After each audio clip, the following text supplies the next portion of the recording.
Olá, vamos dar sequência ao nosso entendimento sobre esses pilares. Bem, se você já assistiu o vídeo anterior, você já sabe que é muito importante nós cuidarmos do pilar mental. E como é que a nossa mente ela é composta? Ela é composta de duas partes, a parte racional ou consciente e a parte irracional ou inconsciente. Alguns estudiosos, alguns pesquisadores e algumas linhas e livros, de estudo da mente chamam de subconsciente. Então, inconsciente ou subconsciente é a mesma coisa, certo? Bem, como nós entendemos o funcionamento de cada uma delas e principalmente como o nosso subconsciente ele atinge e ele é capaz de moldar a nossa vida, de ditar os rumos da nossa vida. Primeira coisa, a razão, a parte racional da gente é aquela coisa básica, cognitiva do dia a dia. Então, você tem os seus compromissos, você tem horários, você se dá conta, você percebe que algo tem que ser feito, que algo está acontecendo, que uma atividade tem que ser executada e assim por diante, e assim você vai fazendo isso. Quando a gente aprende, por exemplo, a caminhar, quando a gente aprende a escrever, nós estamos fazendo uso desta capacidade cognitiva, desta capacidade racional. Então, você tem um desejo e você vai fazer algo com isso, Você comanda uma parte do teu cérebro para executar aquela ação. Caminhar, correr, escovar o dente, deitar, enfim, fazer algo. Então, esta é a razão. Esta é a sua parte racional. Por que muitas vezes você não consegue sair do chão em coisas que você quer mudar na sua vida? Porque você está focado só na razão. Vou te dar um exemplo prático. Para quem tem muita dificuldade em não procrastinar, o que as pessoas fazem? Elas vão somente na parte racional. Então, elas colocam mais um aplicativo no celular, elas compram mais uma agenda, elas baixam mais uma planilha, elas criam estratégias somente para a parte racional. Só que se você já tem um pouquinho de afinidade, já ouviu falar, já constelou, você sabe que a causa da procrastinação, ela tem N variáveis, mas que a principal delas está muito associada à nossa relação com os homens da família, especificamente com o papai. Então, se você não atacar a causa das coisas, a causa inconsciente, não adianta você querer trabalhar a parte da razão, Isso também explica por que somente você assistir um vídeo, ler um livro, fazer coisas assim somente com o teu racional não vai mudar resultados dentro de você, não vai curar traumas, não vai te fazer criar a realidade, certo? Por que muitas técnicas terapêuticas elas não surtem efeito tão profundo, tão desejado nas pessoas, como por exemplo, às vezes o coach, barras de access e outras técnicas. Por quê? Porque elas são o topo do iceberg, elas seriam um ajuste fino quando você já curou as suas raízes, quando você já está com o tronco da sua árvore bem resolvido. Aí sim você vai ajustando, lapidando algumas coisas. Por que muitas vezes também você fazer sessões de PNL, de auto-hipnose, de hipnose, às vezes leitura e linguagem corporal para vendas, para se posicionar, para se comunicar melhor, não surte o efeito que você quer. Exatamente pelo mesmo princípio, porque você está focando somente na sua parte racional. Você está focando nas frutas da sua árvore e não na raiz, não no caule, tá? Então, quando você foca só na razão, a chance de você conseguir mudar um padrão na sua vida, de você acessar um novo nível de frequência vibracional, de você evoluir espiritualmente, materialmente também, são muito pequenas. Por quê? Porque não é o racional que vai comandar a tua vida.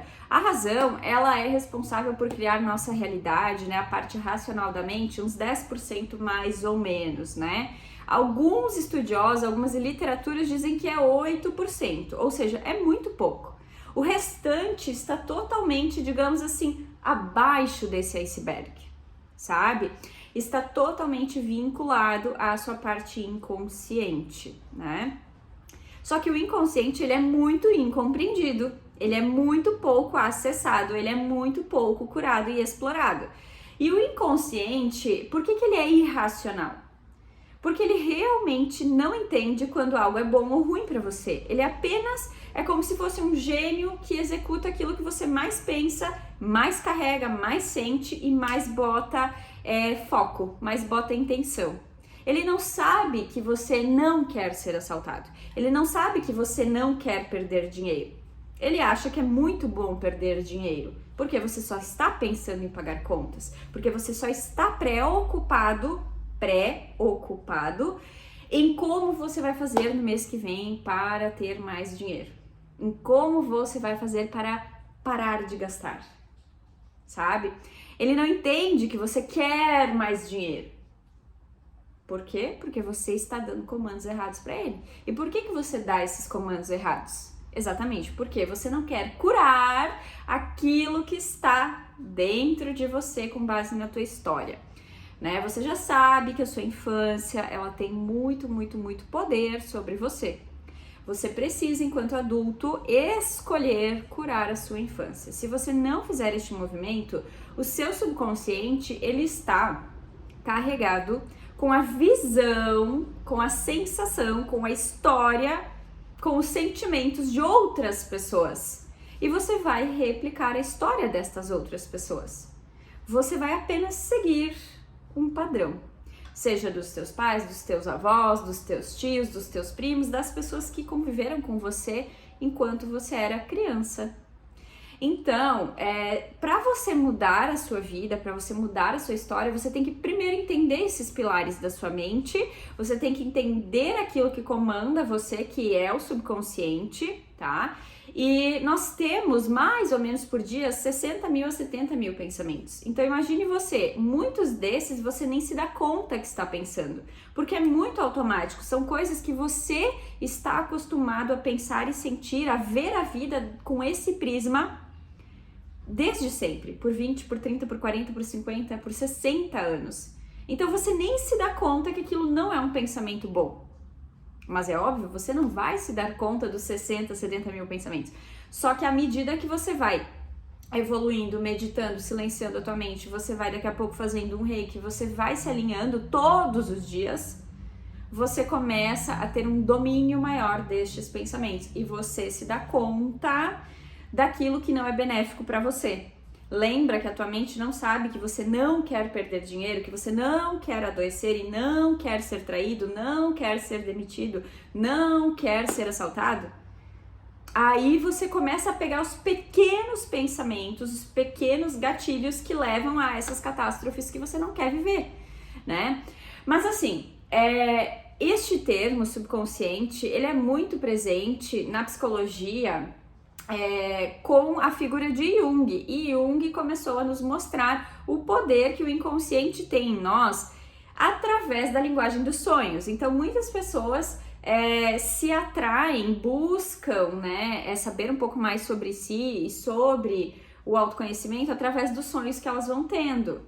Mas claro, um sonho, ele não quer dizer literalmente aquilo que você está sonhando, ele comunica algo para você.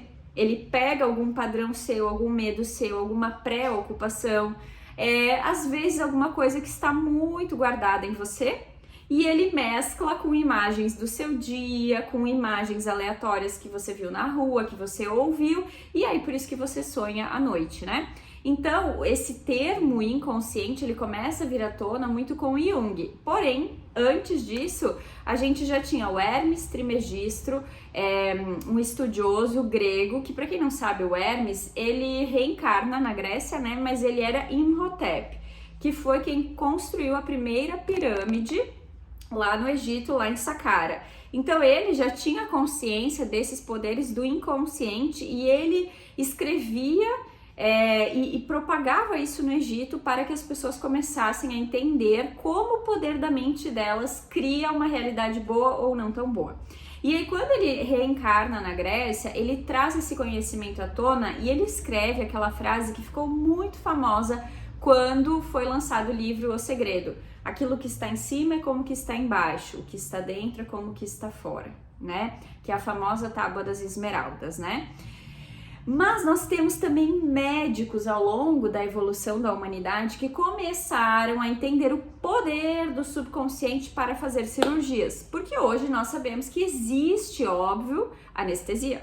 Mas se você parar para pensar como é que eram feitas as cirurgias no passado, eram sem anestesia. Até que um médico escocês, lá em 1840, o Dr. Esdaile, ele começou a estudar o poder de autossugerir o inconsciente das pessoas para que elas ficassem num estado mental de não dor. E aí, a partir disso, ele foi fazendo várias cirurgias e foi aprimorando essa técnica, digamos, de hipnose para que os pacientes pudessem passar pelo procedimento sem sentir tanta dor. E claro, depois outros estudiosos, né, o Richard Bandler, ele começou a estudar esses princípios também e criou a PNL, que é a Programação Neurolinguística, começou a modelar o comportamento de alguns empresários e ver que eles tinham determinados padrões de pensar. E a partir daí, ele criou a PNL.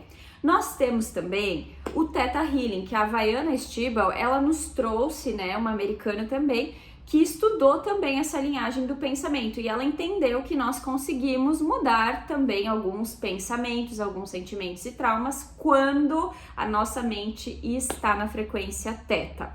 Mas antes de tudo isso já existia um outro estudioso que talvez você já viu, já leu e recomendo, se você não leu este livro, é O Poder do Subconsciente, do Joseph Murphy. Ele nos explica mais detalhadamente como o nosso subconsciente ele vai atuando dentro de nós ou não. Mas é claro, aqui no livro ele fala muito assim do poder da sugestão. Só que é óbvio que se você todos os dias acordar e falar assim, eu sou milionário, eu sou milionário, eu sou milionário, eu sou saudável, isso não vai acontecer nem daqui a um ano, sabe por quê? Porque é exatamente isso. Não adianta você querer dar um comando para a sua mente, conduzir ela para algo, por exemplo, ser milionário, se dentro de você existe crenças sobre as pessoas que têm mais dinheiro que você. Existem crenças sobre o seu merecimento, existem crenças sobre a sua capacidade, existem padrões sistêmicos de fracassar, de falir, de perder terras, perder dinheiro, perder negócios. Existe na sua linhagem familiar homens fracos, frágeis, que não tiveram a força de prosperar na vida. Então, assim, não adianta você só dar comandos, que é o que eu expliquei antes. Não adianta você só assistir um vídeo, uma live, ler um livro. Não, isso não vai mudar a sua realidade. Você precisa ir na raiz das coisas. Aí sim, depois, quando você está bem curado, aí sim você pode dar os comandos do subconsciente, tá? Isso também é explicado no livro O Segredo, né? Só que lá é um processo explicado de uma forma um pouco mais simples, são os passos iniciais da lei da atração. Só que, obviamente, que a lei da atração, ela funciona através da sua frequência vibracional. Por isso que você só comandar que você é uma pessoa saudável, que você é uma pessoa rica, não vai mudar a tua frequência. O que faz você atrair ou repelir algo é a sua frequência vibracional, que é exatamente a soma do que você pensa, do que você sente e das suas ações. Lembra o vídeo anterior, os pilares que a gente tem para evoluir? Então, a soma desses 3 pilares é o que dita você atrair algo ou não para a sua vida, né? O que vai ditar o seu campo de atração como um ímã ou de repulsão, tá? Isso é frequência vibracional. Então, bem, agora você tem uma ideia um pouco maior de como funciona o teu subconsciente, de como funciona a tua mente racional e a irracional. Porque a irracional, ela sempre vai ter um maior poder sobre você. Você quer isto ou não, queira isto ou não, você se dê conta disso ou não, é o inconsciente que sempre vai te governar. Por isso que se faz muito, muito, muito, muito necessário você curar as suas feridas, você curar as coisas que você está carregando e que causam em você dor, ou que te mantém preso num padrão estagnado, estático da vida, em qualquer uma das áreas, ok? Então pense sobre a mentalidade, sobre os seus pensamentos e comece a observar que tipo de pensamentos você tem. Se você puder e conseguir, comece a anotar os pensamentos que você tem. Óbvio que não todos, mas pegue um determinado período do dia, 10 minutos, 20 minutos, e fique observando e vá anotando que tipo de pensamentos vem na sua mente. Isso é muito comum, o pensamento desviar e pensar coisas muito aleatórias. Só que nestas coisas aleatórias também estão muitas coisas importantes que vão impactar na sua vida, ok? Então fique com este exercício, fique com esta reflexão e no próximo vídeo nós vamos falar sobre a nossa parte emocional.